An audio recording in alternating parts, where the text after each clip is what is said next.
జమ్మూ కాశ్మీర్లోని పెహల్గాం వద్ద అమాయక ప్రజలపై జరిగిన ఉగ్రదాడిని తెలంగాణ రాష్ట్ర working journalists union TUWJ IJU తీవ్రంగా ఖండించింది.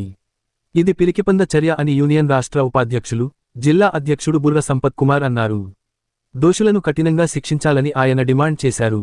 శుక్రవారం జిల్లా కేంద్రంలోని బస్ స్టాండ్ వద్ద అంబేడ్కర్ విగ్రహం ముందు టీయూడబ్ల్యూజే ఐజేయు జర్నలిస్టులు కొవ్వొత్తులు వెలిగించి మృతి చెందిన పర్యాటకులకు నివాళులర్పించారు.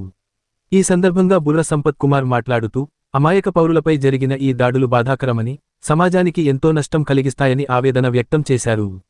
మృతుల కుటుంబాలకు తమ ప్రగాఢ సానుభూతిని తెలియజేస్తూ వారి దుఃఖంలో పాలుపంచుకుంటున్నామని చెప్పారు. ఉగ్రవాదం ఏ రూపంలో ఉన్నా దేశాభివృద్ధికి, మానవత్వానికి వ్యతిరేకమని ఆయన స్పష్టం చేశారు.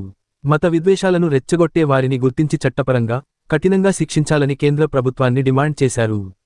శాంతియుత వాతావరణం నెలకొల్పడానికి ప్రతి ఒక్కరూ కృషి చేయాలని పిలుపునిచ్చారు. మరణించిన వారి ఆత్మకు శాంతి కలగాలని, వారి కుటుంబాలకు ఈ కష్ట సమయంలో ధైర్యాన్ని ఇవ్వాలని భగవంతుడిని ప్రార్థిస్తున్నామన్నారు. ఉగ్రవాదానికి వ్యతిరేకంగా అందరూ కలిసి పోరాడాల్సిన అవసరం ఉందని ఆయన అభిప్రాయపడ్డారు. జమ్మూ కాశ్మీర్లో శాంతియుత వాతావరణం నెలకొనాలని ఆయన ఆకాంక్షించారు. కశ్మీర్లో ఉన్నటువంటి పర్యాటకులను పాకిస్తాన్ ప్రేరేపిత ఉగ్రవాదులు విచక్షణ రహితంగా దాడి చేసి మతం పేరుతో ఒకరిని ప్రశ్నించుకుంటూ మత విద్వేషాలను రెచ్చగొట్టేందుకు 26 మందిని చంపడాన్ని పెద్దపల్లి టీడబ్ల్యూజే జిల్లా శాఖ తీవ్రంగా ఖండిస్తున్నది.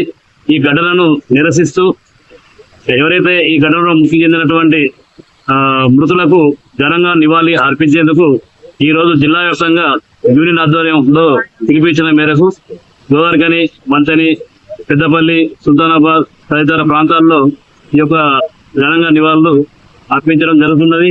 ఎవరైతే ఈ ఘటనకు పాల్పడ్డారో వారందరినీ టెర్రరిస్టులను కేంద్ర ప్రభుత్వం పట్టుకొని కఠినంగా శిక్షించాలని డిమాండ్ చేస్తుంది.